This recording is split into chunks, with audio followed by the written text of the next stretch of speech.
Sa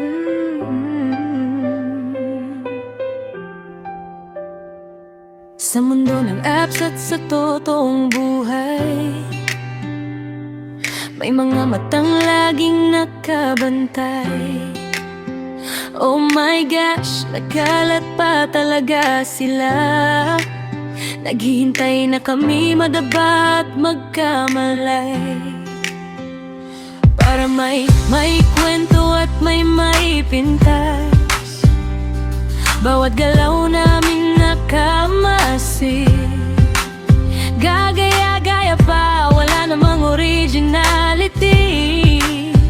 Pero sige lang, at least inspirasyon pala kami sa kanila. Tahimik lang kami, walang ginagawang masama. Ginagawa lang ang mga bagay na nagpapasaya. Pero sila, laging may hinahanap na mali. Parang walang ibang pinagkakaabalahan sa sarili. Basta go lang kami kasi wala naman kaming tinapakan o sinaktan. Pero may mga taong agad nang humahatol at humuhusga. Hindi namin kontrolado ang isip ng iba, at hindi lahat ng laban ay kailangang patulan pa. Sayang lang ang oras sa walang katapusang gulo. Mas pipiliin namin manatiling totoo. Wala kaming pake sa mga inggitera at insecure na kagaya ninyo. Basta masaya kami at payapa ang puso. Kahit anong gawin namin, may mali kayong makikita. Pero hindi namin hahayang mawala ang aming saya. Mahirap yan pag inggit, insecure kayo. Sarili ninyong takot ang kalaban ninyo. Walang doktor at walang gamot na makakatulong dyan, kaya magbago na kayo. Hindi namin kailangang makipagkumpitensya. Magkaiba tayo ng biyaya at direksyon sa buhay na ito.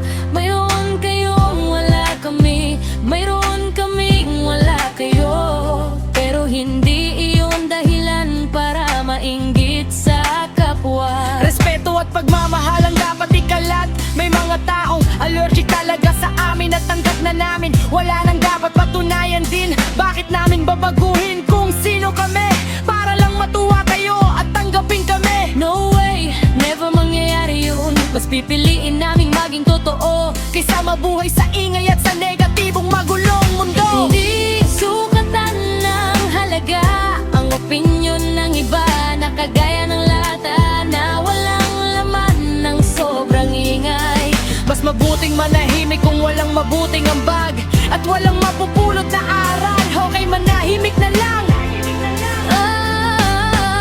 Wala kaming pake sa mga inggitera at insecure kakagaya ninyo. Basta masaya kami at payapa ang puso. Kahit anong gawin namin, may mali kayong makikita. Pero hindi namin hahayang mawala ang aming saya. Mahirap yan pag inggit ang di insecure kayo. Sarili ninyong takot ang kalaban ninyo. Walang doktor at walang gamot lang ang kakatulong yan, kaya magbago na kayo.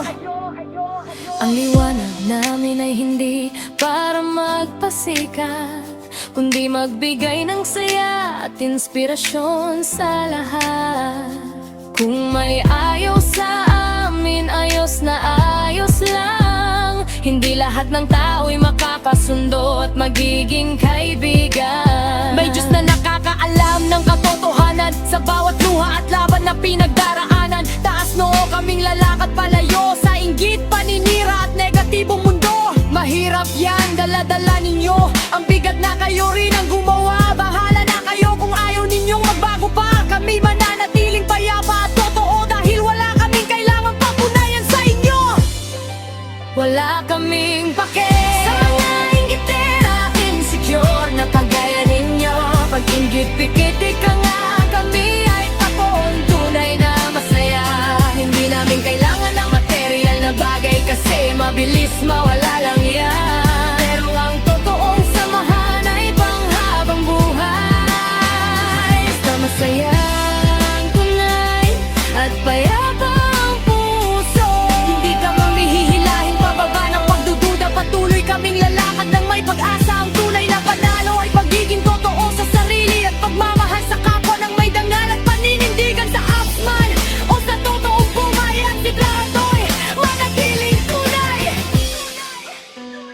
kapag humupa ng lahat ng ingay at natapos na ang mga panghuhusga sa buhay.